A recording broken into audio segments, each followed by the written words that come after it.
Hi, in this video I'm going to talk to you about all the phonics readers that are available to teachers and to students within Reading Eggs and Fast Phonics. So first of all, I'm here on a student console, and for all students, when they're on this page, they can come into the library. Now, the library does give everybody access to over 3,000 books, but for students that are learning to read using systematic synthetic phonics, they also have access to a complete set of phonics readers, and they simply look for the picture of the Yeti and click in here. Now, in here, you'll see that the phonics readers are all organised on this bookshelf.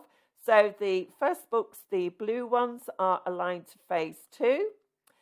If they click through, the yellow ones are aligned to phase 3, the green ones to phase 4, and the pink ones to phase 5. When they click into any of those books, it will also show them which phonemes and tricky words are covered in the book. If we move towards the end there, you'll also see all the books from the Fast Phonics series. But I'm going to be showing you how you can assign specific books to your students so that they have access to the phonics readers that match with the peak that they're working on with you in class. So now I'm back on a teacher console, and first of all I'm going to show you where the guide is to all those additional phonics readers. So I'm coming down the left-hand menu and I'm going into Quick Links and across to Fast Phonics here. And here you'll see the downloadable document that outlines all those additional phonics readers. So here you can simply see the phonemes that you're covering and use that to identify the phonics readers from that additional set that match the peak that you're working on. When you're using all the weekly planning guides, you'll also see all the phonics readers that match up to each peak.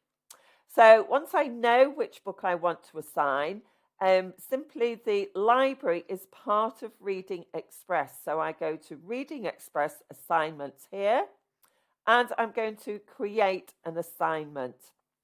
So in here, you can select either all of your students or a small group of your students or even an individual student. So I'm going to select a couple of students there. You set the time that you want them to be able to access the book for. And then in the drop down here, we select a library book. So having identified the book that you want to assign, so in this case, I'm going to assign the book Sam Can, and you'll see there that when I typed in the book, it's come up there and it's got in brackets Fast Phonics, so I know that's the phonics reader I want. If I wanted to preview the book, I can simply click there, and then when I'm ready to assign it, I simply go here to create the assignment. If I go back to Manage Assignments here, you'll now see that that book, if I do that little drop down, is assigned to both Paddy and also to Hermione there. So these children, that book is assigned for them. So I'm now going to just go across to the Student Centre so that you can see how it looks for them. So back logged in as Hermione, and Hermione clicks on the library, and then when the library opens up, there you can see the book that the teacher has assigned to Hermione. And at the end of the book, of course, Hermione does that short quiz, and the data from that quiz will be over on the teacher console. So I hope that's shown you how easy it is to assign the phonics readers to your students.